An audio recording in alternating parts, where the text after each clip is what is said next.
Good afternoon. Hope everyone had a really good lunch. It seems like a lot of things happen in Poland when listening to the presentation this morning. I'm going to take you through the journey that we are up to in Skanska, Sweden. You did see some glimpse of Skanska, Poland from Alexander.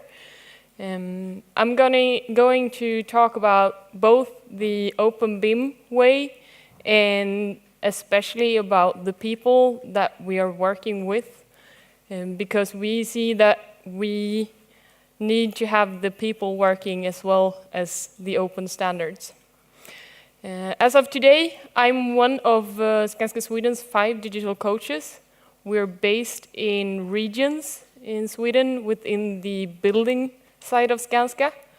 And my name is Linn Areno. I've been working for Skanska for 2 years. And before that, I left university a lot of years ago, going out as an architectural engineer and trying to design buildings. Ended up being a BIM expert in 2009, trying to accomplish what we are doing and what we need to do within the architectural firm. I'm headed out, and you did see a glad guy called Areno in the former presentation this morning. He's one of my former colleagues, and I was working as a development manager at Linn for both BIM perspective and digital. Since January 17, I'm with Skanska, and our way of thinking of BIM is in a bigger scope. It's within the digital scope. And I'm happy to be working for a contractor that's all the way from the tender to the handover, because we have a lot of more impact to do than we did at architecture firm. And the slide clicker is still not working, so we go with that. I'm trying to frame the presentation for today. I'm going to try to figure out requirements versus computers, and with that meaning requirements going through computers, through softwares, to the software and hardware that we do have today, and what's important, what we think, and what we also think about tomorrow. The requirement versus the people. We are talking about artificial intelligence, we are talking about big data, we are talking about robots, but still all those people has to interact with all that kind of new technology. And how could we start now to put that scene together to be able to have the people that we need for the requirements that we do have, even when we have the new technology around. And then the last one, importance of the right delivery. And with the meaning of the right delivery is not the correct one, it's the right one for the purpose. So for one purpose, we need one kind of delivery, but for another purpose, we could need something else. And all of them have to be correct. So it's both the right one and the correct one.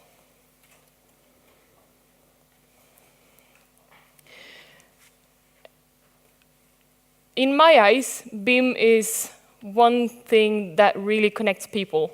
We're talking about collaboration, we're talking about those big rooms, we're talking about how to be integrated, how to do those ICE meetings, how to create a togetherness in the projects.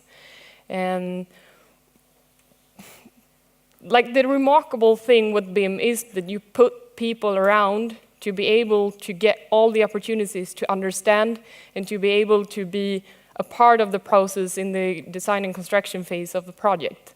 So one BIM team puts another people out of its boundaries to be able to join the team, to be able to do something better and to do more creative stuff. And still in Sweden, we think that BIM is a special field. So we have those BIM coordinators, those BIM experts and everything, and they are separate from a part of the team, but we see that they have to be in the team. They have to be in the team, and we have to stop talking about those experts, because everyone has to be good at BIM if we could take it further, and we should take it further. And for collaboration, we also have to go back to the students. What are the students' view of BIM? And there is a legacy in the industry in Sweden that BIM equals a software. And for us, that legacy is so hard to get around because we need to understand that BIM is not a software. And as we've been heard this morning, BIM and Open BIM is so much more important. And if we still think that BIM equals a software, when we have students going out from the university, we still have a problem to lift the entire construction industry to be able to talk about BIM. And I also want to say that I think BIM is not a 3D model. A lot of people equals BIM also with a 3D model. But I have both fire consultants and soundproofing consultants that work within the BIM process, but they just deliver 2D data. They deliver Excel files, they deliver a lot of different things, but they do it in a database in an order structure of information. And we need to do this together because it's not another way of building in the future. The requirements. When we collaborate, we do have to have requirements. We do have to manage things in a good and more efficient way. And for us to start everything, we need to start the design phase with a good delivery standard, and we need to take that through procurement and construction. And if we not could build the foundation in an early stage, we are not going to succeed in construction. And to be able to set those requirements, we need to have them open. We need to have them generic. And the possibility for everyone to work with our requirements is our key goal. If you look into those requirements as a consultant and you see that you get locked into a software, or if you have to deliver something that's not open, we're gonna stop the development of the industry. And as long as we are locking us into one software or one kind of delivery method, we're not going to improve the softwares that we are working at because they need to be in concurrence with each other. And for a big company as us back home in Sweden, we need to see that we are one of the key takers on this subject. And we also need to involve people from our side to set those business standards so we could help the project and take it further. Because as of today, we've heard a lot of standards, and we do have old standards, we do have new standards, and we have the unwritten standards. And we also have to take those into the collaboration within the teams. And we could not demand a software, we could demand a delivery that somehow makes us possible to do what we need to do. And for us to have the right information at the delivery point, we could see that data give us a lot of opportunities, and a lot of opportunities to take BIM beyond what it is today. This is just an example. It's from a 1.5-year-old specification of information needed, different phases, different actors. We have started to erase the word BIM from our documentations. We doesn't think that BIM has an end in itself, and we need to take it further. It's the information and the data that's important for us, and the structure of it. So if you are to deliver on a housing project in Skanska, Sweden today, we have those 79 different requirements divided in 9 sections, totally different, but different kind of things. But we are ending up with a delivery standard on PDF documents. Because in the construction industry, we need those PDF documents still because of the softwares today cannot provide us all the solutions that we need, and we cannot sign a contract today on a BIM model in Sweden. We need to sign a contract on a paper drawing. And we still think that we are going to do that for a while, and therefore all those standards appears to us.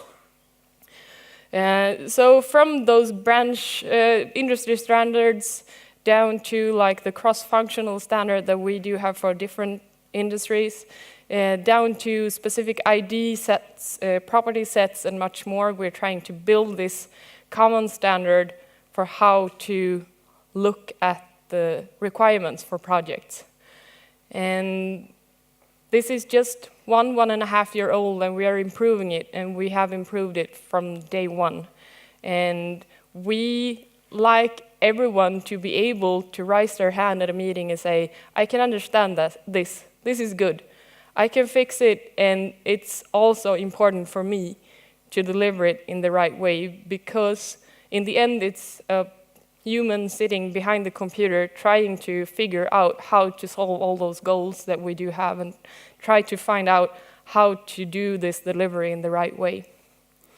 And through those 79 requirements, we also have 8 appendices, because still we need to describe for people how to do things to be able to do them. As a contractor, we are not a software support, but we are a software support. We get all those questions from consultants every day. How do we do this in our software? How do we deliver that in our software? And being a consultant before going to a construction company, I'm afraid. Because there is something, when an architect made a drawing by hand, there was a profession. But today, when you put information on an object in a model, there's someone else taking care of it.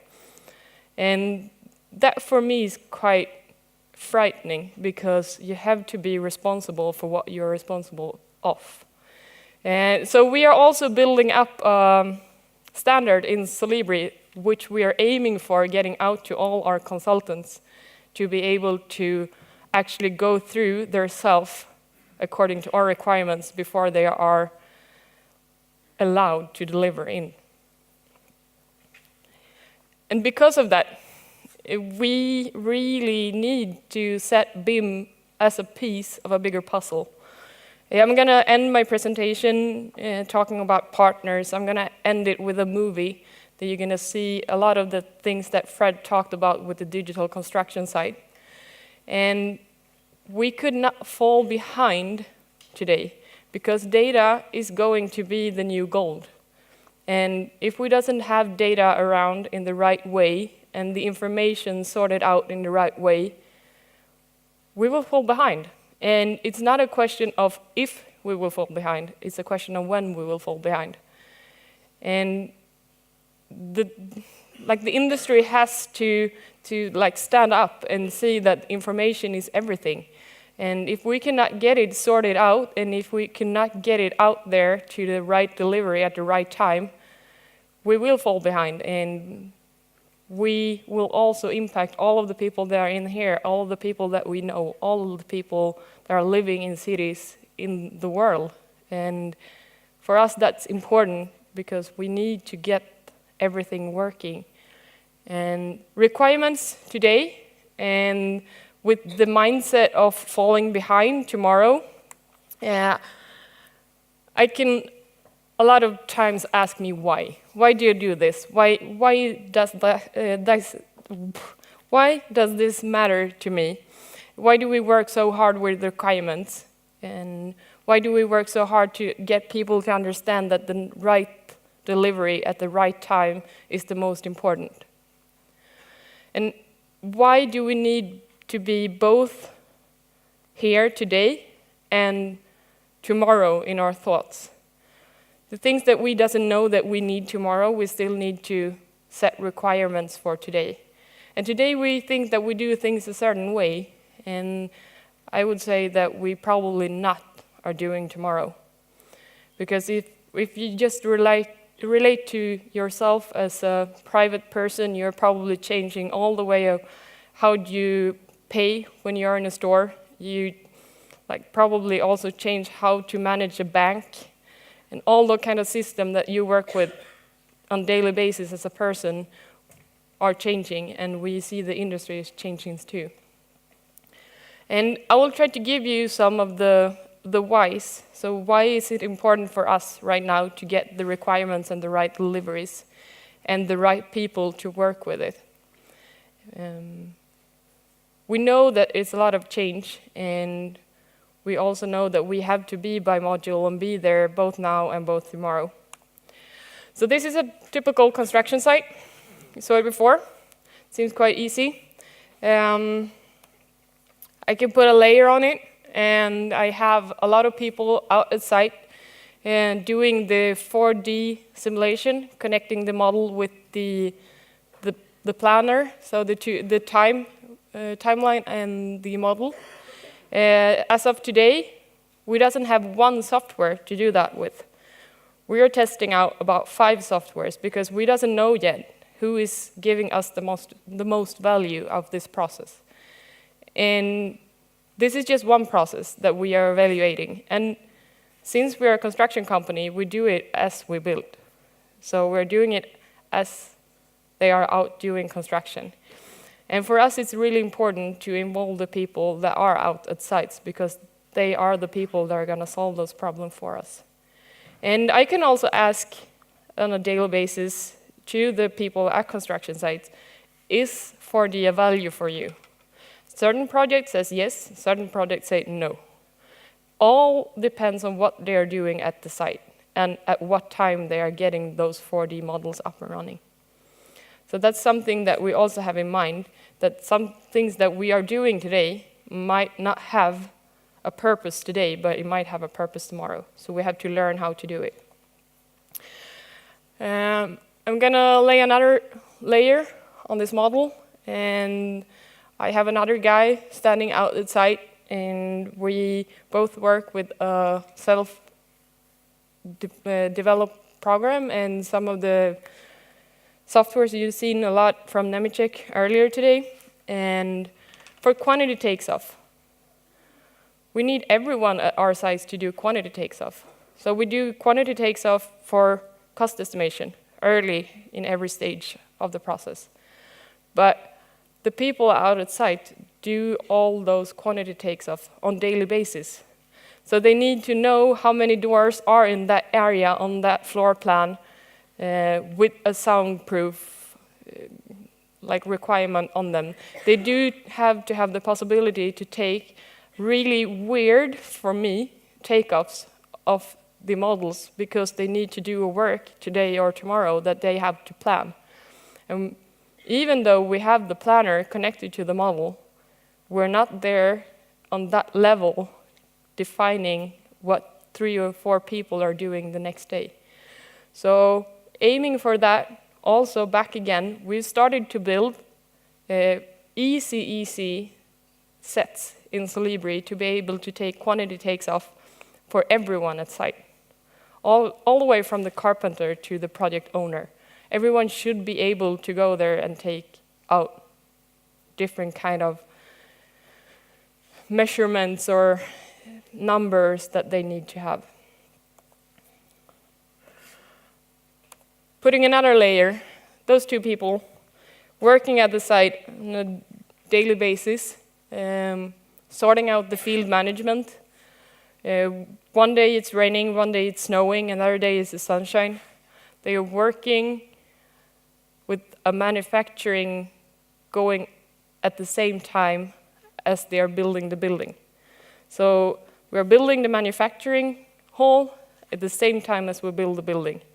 So you can imagine that they also need to set the things that they need to do tomorrow in the same time that they are setting up something that they're going to build today due to plan. And they have to have the best software there is, because those people are running around and running around and running around. And for the production leaders at our sites, approximately 60% of their time on a daily basis is running around, picking up errands, telling people what to do, get the right drawings to the right people, putting sand on icy floors, because they are the leaders in a production phase of a construction. where everything is happening at the same time. So we cannot provide them with the tools that they need to have the right information and the right data at the right time, to have the right drawings in the pocket instead of having all those like paper drawings that they have to drag around, to be able to open the model and get a nice glimpse of what's happening now and what's going to be the next step. That's necessary. So they have to have everything in the hand. And today, we doesn't have system. There are no systems available on the market that provides everything that they need.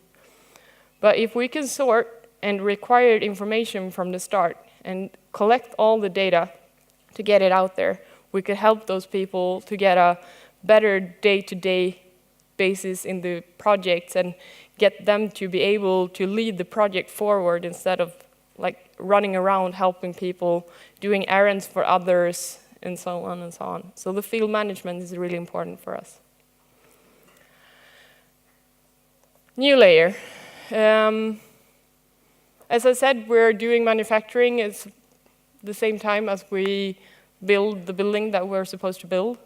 And at the same time we're doing that, we're also doing a lot of tests and research out at sites.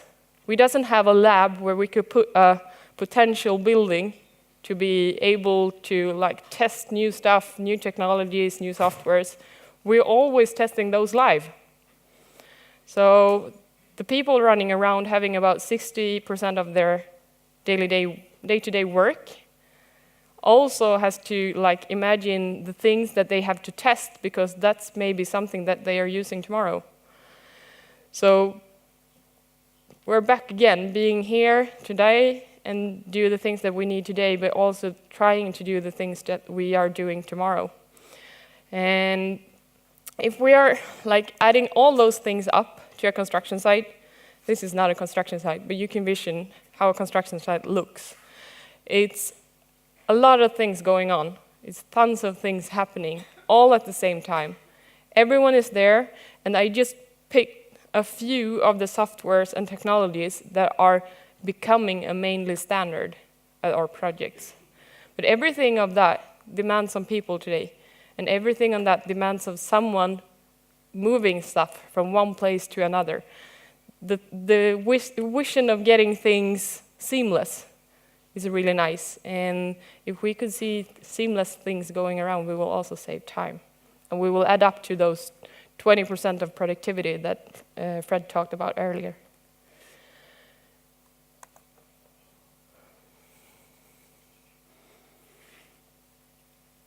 The journey towards a new kind of project will be started in asking about automation. I think we will see that all things that could get automated will be automated, but it will not happen today. We're doing a lot of things by hand today. You're having a really nice system in one end, you're pushing it to Excel, you're taking it to another system and you're pushing it in, and then you're doing that all over and all over, and it depends on a human sitting there, not creating any value, not having a good work day. But when we can get that automated and get that done in a way when we are sleeping or in a way when we are doing something else that has more value and profit to me as a human, then we're going to succeed to also get better buildings and be there both on time and on delivery. But we also have to think more than twice, because what happens when we automate stuff? We talked about robots a bit, and when you build up a robot in your mind, you see the part of the exoskeleton that we saw earlier, or the brick robot or something, but we have a lot of robots that we also have to put in those. Put them in the computers, doing things for us. A lot of people today have an invoice system where you scan and you tag everything in an invoice, and a robot sort them out in a system and connect them to the right people. All that kind of robots we also have to build in our softwares, connecting software, connecting tools, connecting the people with the right information at the right time. And myself, I hate to do things twice. If I can automate something, I will automate something. Because when I have to do things over and over, I get really bored. And that mindset also has to be a mindset that I do like push to other colleagues at work. If we're doing this thing and it's boring and boring and boring and you have to do it and do it and do it, it's probably a better way of doing it. And building an organization with people that has the mindset today, if we could automate something, we should automate it. That mindset we have to be there and talk to people about. So as a digital coach today, we are doing a lot of work. For 2 years we've been around. We are based in the business stream of housing in Skanska, Sweden. We work from tender to handover, so we are through the entire process of a project. We see the bad tenders that we get from our clients that doesn't ask for anything that makes the project better. And we also are there for the handover to the clients that figure on the construction phase for 5 years that they might need something else than they requested 5 years ago. We are trying to develop our projects as much as possible during construction. We're also trying to stretch everything and support projects in their way and their needs. And there's a lot of different projects. You can just look around when you get out here and you can imagine how do you construct all of those different buildings. And we also see our work as a change management work, because digital and BIM and whatever word you put on it is still a change from what you did today to what you're doing tomorrow. And it's a process, and everything is going to change somehow, but we have to just figure out what changing is fast and what changing is quite slow. I have a colleague that says that we've been doing this the same way for 100 years. And you could see Alexander in the morning talking about we're pouring concrete the same way. We do a lot of things the same way. And therefore, we also have to ask ourselves what we could do, what I can do, and what my colleague could do to make it better tomorrow. And we're also implementing standards. And sitting here a day, I will know if I open my Skype or my mail, or if I just take my phone and doesn't have the out of office replay on the phone when they call me, I would have tons and tons of mail, Skypes, and all the contact they could probably have, text, everything, because a lot of things ends up with support. And then I doesn't mean like, how can I fix this one that's broken? But support, how can we meet the client in a different way? How can we put our project to be more out and more better and more efficient? So we're supporting in a different way, but the mindset is always to get things better. And if the future should be data is the new gold, we also have to think about that we have to automate processes so we can get data as the new gold. I would just give you a glimpse of my daily work. I have 13 construction sites. It's from a new emergency hospital down to 4 other hospitals. And I also have some terminals and different kind of buildings, but all of the buildings are quite huge. I doesn't have a construction out at site that's under 40 million euros.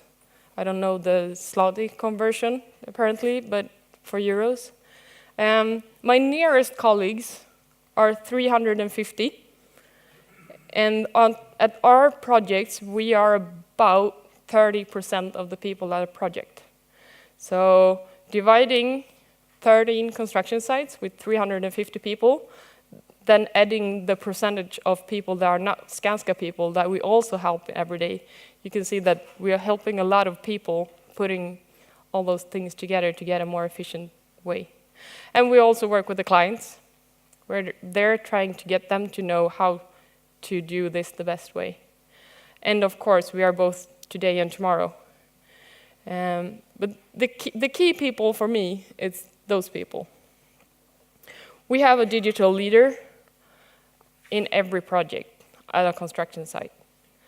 And with every project, I have it in my region in every project. We doesn't have it yet in every project in Skanska, but we're aiming for it. So since last New Year's, we have started to get all those people out there because we need them to be in the project, to be at the site, to promote all those digital tools, the workflows, and to set requirements so we could set requirements for both softwares, but also for the clients and for the consultants. Because on a daily basis, I don't know exactly what they are doing in the projects, but I need to get that information in there to make it more easy for them to do their day-to-day work.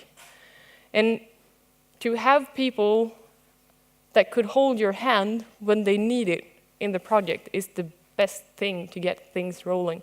Because now people are asking for more information. They are asking for, why doesn't that show when I open Solibri? Why can I not get it sorted so I can have a value of the information? We see this as a start. So we have us coaches and we have those digital leaders at the project because we see that change management demands a lot of us to be able to get to this digital era. And we cannot get there if it's not for the people. We need to accelerate. I said before, it's not if, it's when someone passes us. We've seen it in a lot of industries, and we're going to see it probably in construction too. We need to have more specialists. We have to have those people that can understand the robots, that could be like along the side with the robot, probably like a pilot of the project, of the robot or something. We need to have influencers. Like, we have to build the thing that Fred was talking about earlier, that we like put people to know what construction is and what it's not. It's not just the guy going around with a hammer and nailing something. It's so much more. And those influencers need to be on all stages, in the project, in the society, and everywhere. And we need to do this together because all of us is in the construction side of the industry somehow, because we're living in it. And also, again, if we not succeed with this, we're not going to succeed with collecting data and be able to shift the focus on how to succeed in a better way and how to make more profit. Our focus is to accelerate. We need to be better. We need to make the daily work easier for many people.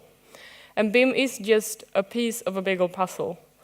Our needs to get automated and get smarter, it's so much more value and just get the BIM. So BIM is just a piece of our vision. And for making this happen, we need to have the organization that I was talking about. We need to see the future in construction, and we need to see a bright future. We need to see that there is innovation in the industry, because a lot of the younger people, they like innovation, they like new stuff. We need to do more research and more developing connected to the digital era. And we need to aim for improvements in all the things that we think creates the value. And I'm going to show you a movie. Unfortunately, it's in Swedish. It has an English sub in the bottom.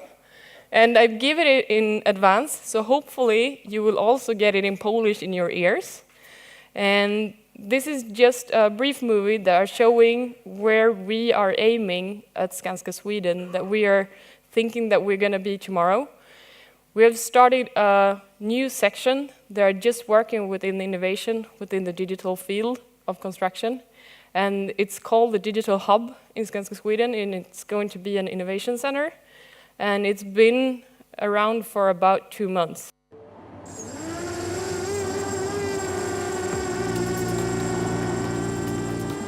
Skanska genomgår en resa. En resa där vi har kommit en bit på väg, men där vi har en del bitar kvar innan digitaliseringen på allvar är en naturlig del av hela vår organisation och vårt sätt att arbeta. En resa där vi samordnar information och teknik bättre så att vi får tillgång till rätt information exakt när vi behöver den. Det är en resa mot ännu säkrare arbetsplatser. En resa mot nya sätt att arbeta som vi inte ens visste var möjliga. Där vi jobbar inom samma system oavsett vad vi är och vem vi är. Därför har vi skapat DigiHub. Den digitala hubben som ska bli vår plattform för innovation, forskning och utveckling. Där kan vi utveckla och utvärdera processer och produkter. Vi kan testa i en mindre skala med olika partners och leverantörer så att vi vet att det fungerar innan vi implementerar system i hela organisationen. I den digitala hubben låter vi våra samarbetspartners vara delaktiga i den process som leder fram till att vi möter slutanvändarens behov. Det är när människa, verktyg och arbetssätt hänger ihop som vi på allvar kan vara nummer 1. Vi strävar hela tiden framåt och vi är framgångsrika, men vi måste fortsätta att tänka nytt för att peka ut riktningen för framtiden. På så sätt kan vi fortsätta att vinna projekt på en tuff marknad och behålla våra duktiga medarbetare samtidigt som vi attraherar nya. Vi körde programmet Go Mobile i dryga 3 år. Vi vet hur man bedriver förändring i små steg. Vi ser varandras olikheter och vet att ta vara på dem. Vi vet hur man får med alla på resan. Vi är alla olika och har olika behov. DigiHubben tar fram metoder för att snabbt komma ut med nya verktyg och även snabba uppdateringar. Förbättringar som bara sker utan att man tänker på det. Det blir vår nya vardag. Vi pratar inte uppkopplingar eller olika leverantörer. Vi pratar om vad vi gör och vad vi behöver göra. Genom att alla har samma förutsättningar att göra ett bra jobb så kommer det att leda till effektivare arbetsmetoder och en bättre arbetsmiljö för alla. Sånt som kan kännas utmanande idag kommer bli självklart och naturligt. Tillsammans har vi viljan och kraften som krävs. Nu lyfter vi. Är du med?